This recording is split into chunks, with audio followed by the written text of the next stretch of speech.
Evangelho de Jesus. Ensinamentos que iluminam. Tema: em busca da autoiluminação.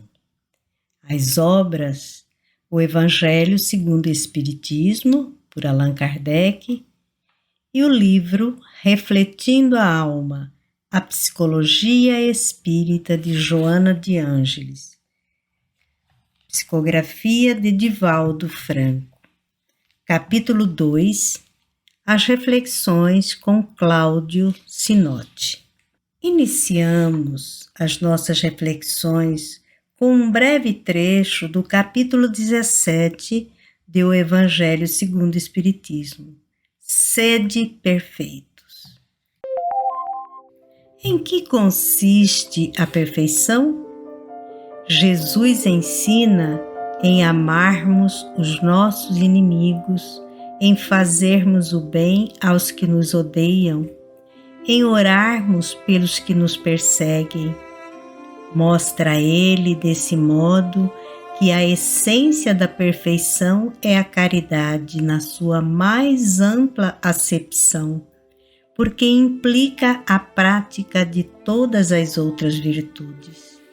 Nesse mesmo capítulo, temos o item que é um tesouro a descobrir: o homem de bem, o ser humano de bem. O verdadeiro homem de bem é o que cumpre a lei de justiça, de amor e de caridade na sua maior pureza.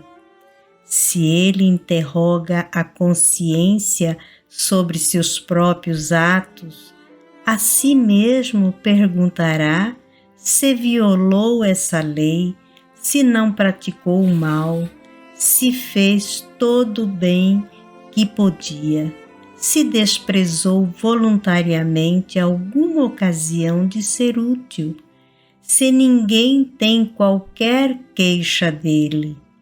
Enfim, se fez a outrem tudo o que desejaria lhe fizessem. Algumas características do verdadeiro homem de bem também nesse item do Evangelho.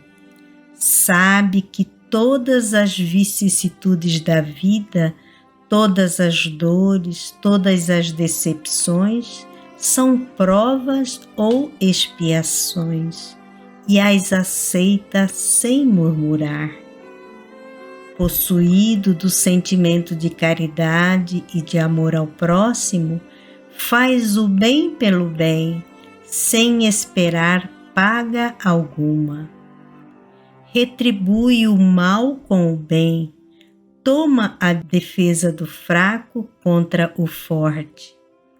Agora, traremos aqui alguns passos para alçar o voo para esta viagem ao mundo interior, esse mundo em si mesmo.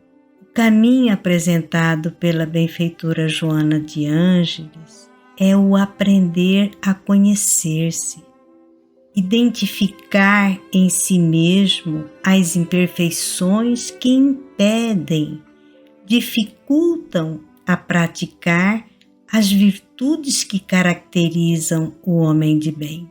Agora, esta jornada, ela nos convida a 4 importantes atitudes. São elas: aprender a conhecer, aprender a viver, aprender a ser e aprender a amar. Hoje veremos aprender a conhecer. Os demais serão nos dias seguintes. Os visitantes no oráculo de Delfos, ao passar pelo pórtico de entrada, observavam esta frase ali escrita, que ficou imortalizada pelo filósofo Sócrates, embora não fosse de sua autoria: conhece-te a ti mesmo. Esse importante pilar do autoconhecimento resgatado pelo Espiritismo, permeia toda a psicologia espírita, propondo ferramentas para um projeto consciente de crescimento, em que cada qual se torna responsável por analisar e desenvolver as potencialidades que lhe são inerentes. O autoconhecimento, frisa a benfeitora em sua obra, é o grande desafio contemporâneo de todos os seres.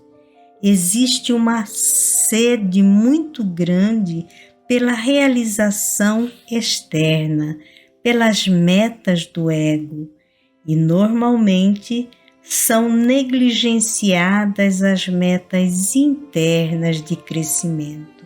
É exatamente esse foco, essa forma de olhar a vida que se pode mudar através do autoconhecimento.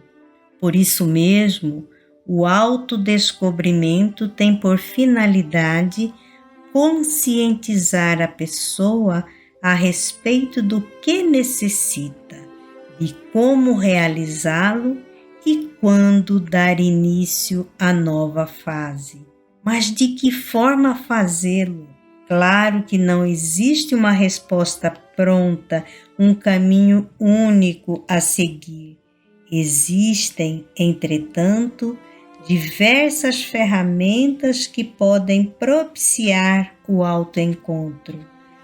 Dentre outras observações desse largo percurso rumo ao encontro de si mesmo, a benfeitora sugere que todo o processo significa não apenas identificação das suas necessidades, mas principalmente da sua realidade emocional, das suas aspirações legítimas e reações diante das ocorrências do cotidiano.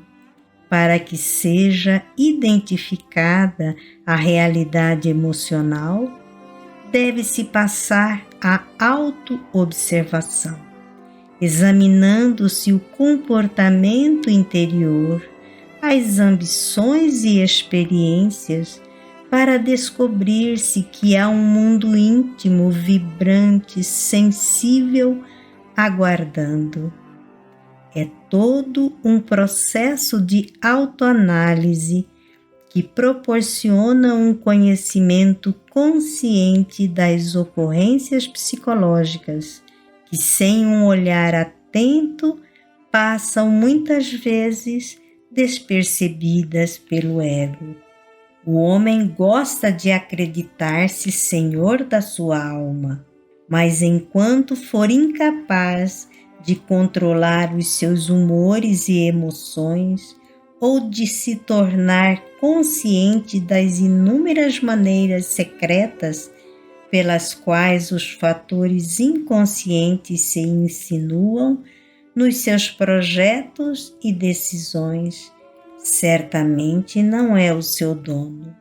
Para assenhorear-se de si mesmo, a atitude introspectiva torna-se uma ferramenta valiosa, na qual, buscando avaliar o conteúdo psíquico que se exterioriza, o ser torna-se responsável por modificar tudo aquilo que se encontra em desarmonia.